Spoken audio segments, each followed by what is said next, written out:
अरविंद केजरीवाल नीतीश कुमार की बैठक में खासा नाराज दिखे कांग्रेस से।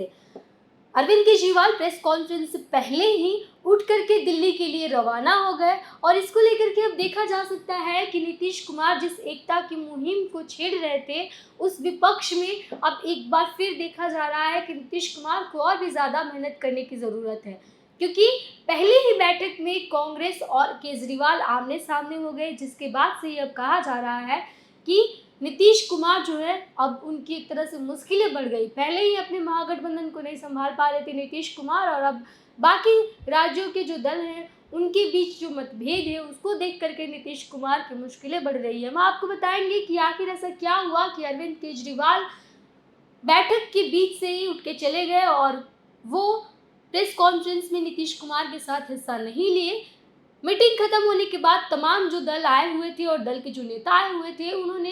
मिल करके एक प्रेस कॉन्फ्रेंस ऑर्गेनाइज किया था, और प्रेस कॉन्फ्रेंस में सभी ने अपनी अपनी बातों को रखा था, लेकिन उसमें अरविंद केजरीवाल नहीं थे। हम आपको तमाम जानकारी देंगे, उससे पहले नमस्कार, मैं प्रिया, आप देख रहे हैं द बिहार प्रोजेक्ट। 23 जून को पटना में जो बैठक हुई उसमें तमाम राज्यों के नेता आए हुए थे और उसमें देखा गया कि अरविंद केजरीवाल नाराज दिखे कांग्रेस से। दरअसल केंद्र सरकार द्वारा एक अध्यादेश लाया गया है जिसका खिलाफत कर रही है आम आदमी पार्टी और केजरीवाल। यह अध्यादेश दरअसल सुप्रीम कोर्ट के अनुसार दिल्ली सरकार के पास यह अनुमति थी कि वो उसके सारे ऑफिसरों की पोस्टिंग और ट्रांसफर की देख रेख कर सकती है और किसी भी ऑफिसर का पोस्टिंग करवा सकती है कहीं भी और ट्रांसफर करवा सकती है। लेकिन जैसे ही केंद्र सरकार ने एक अध्यादेश लेकर के आया, उसके बाद दिल्ली सरकार से ये राइट छीन गया और राइट छीन करके केंद्र सरकार के पास चला गया, जिस वजह से अरविंद केजरीवाल इसके खिलाफत में लगे हुए हैं। और इसकी खिलाफत को लेकर के पहले ही उन्होंने बैठक से पहले कह दिया था कि वो पहले अपनी बैठक में अपनी बातों को रखेंगे और उनकी बातों को वो चाहेंगे कि कांग्रेस सपोर्ट करे, क्योंकि कांग्रेस एक नेशनल पार्टी है और केंद्र सरकार के खिलाफ खड़ी उतरती है हमेशा। और इसलिए अरविंद केजरीवाल चाहते थे कि अध्यादेश का विरोध तमाम जो पार्टी है उसके साथ साथ कांग्रेस भी अरविंद केजरीवाल के साथ मिल करके करे, लेकिन ऐसा नहीं देखा गया। और इस वजह से अरविंद केजरीवाल ने कांग्रेस पर यह आरोप लगा दिया कि वो बीजेपी के साथ इस अध्यादेश में मिले हुए हैं, और तब कांग्रेस और अरविंद केजरीवाल के बीच में एक तरह से बहस देखा गया, और जिस वजह से अरविंद केजरीवाल बैठक में नाराज दिखे और प्रेस कॉन्फ्रेंस में उन्होंने कहीं ना कहीं हिस्सा भी इसी वजह से नहीं लिया। तो वही देखा गया कि बैठक में उमर अब्दुल्ला और अरविंद केजरीवाल के बीच 370 को लेकर के बहस दिखी, जब अरविंद केजरीवाल ये कहते हैं कि बाकी जो तमाम पार्टियां हैं वो अरविंद केजरीवाल का समर्थन करें केंद्र सरकार के खिलाफ अध्यादेश में, तो उमर अब्दुल्ला कहते हैं कि जब 370 हटा था तब उनका भी कहना था कि जम्मू कश्मीर में 370 हटने पर तमाम जो पार्टी हैं वो केंद्र सरकार की खिलाफत करे, मोदी सरकार की खिलाफत करे। तब अरविंद केजरीवाल ने 370 हटने का समर्थन किया था और उन्होंने कहा था कि ये एक सही निर्णय है, और इसी वजह से उमर अब्दुल्ला और अरविंद केजरीवाल के बीच में बहस भी छिड़ गई। और कहीं न कहीं जो मुख्यमंत्री नीतीश कुमार की बैठक है उसमें सिर्फ एक ही निर्णय निकल करके सामने आ पाया कि तमाम लोगों ने भाजपा के खिलाफ चुनाव लड़ने की हामी भरी, लेकिन उसमें भी अरविंद केजरीवाल ने पहले से ही ऐलान कर दिया था कि वो अपना अलग चुनाव लड़ेंगे। भले ही वो सपोर्ट करेंगे महागठबंधन को, लेकिन वो चुनाव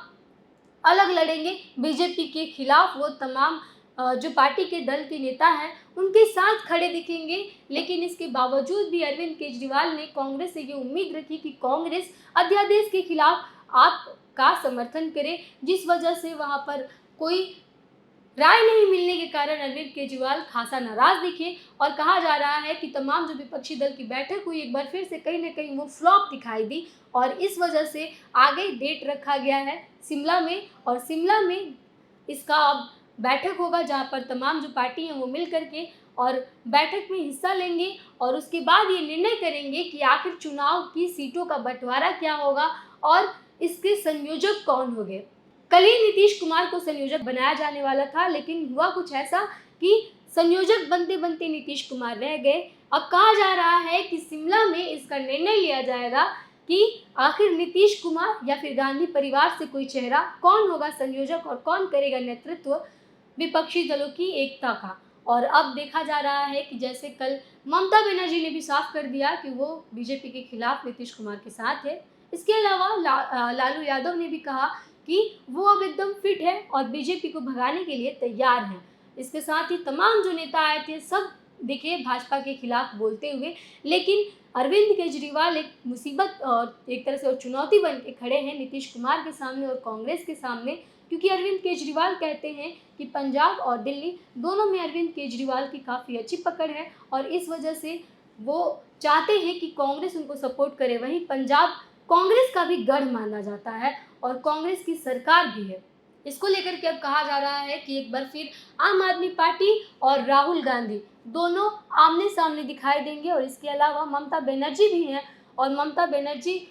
खुल करके सामने आई हुई हैं और कह रही हैं कि वो खून भी बहा देंगी, अगर बीजेपी को हटाने के लिए उन्हें खून बहाना पड़े तो उसके लिए भी वो तैयार हैं। और तमाम विपक्षी दलों की पार्टियों के एकजुट होने से सिर्फ एक ही निष्कर्ष निकल पाया कि वो चुनाव भाजपा के खिलाफ लड़ेंगे, लेकिन इसके अलावा और कोई निष्कर्ष नहीं निकल पाया। ना तो संयोजक डिसाइड हो पाया और ना ही पार्टियों की सीटों का बंटवारा डिसाइड हो पाया। अब ऐसे में देखना यह होगा कि शिमला में आखिर इसका आगे का क्या रुख होता है। तब तक के लिए बने रहिए हमारे साथ, देखते रहिए द बिहार प्रोजेक्ट। धन्यवाद।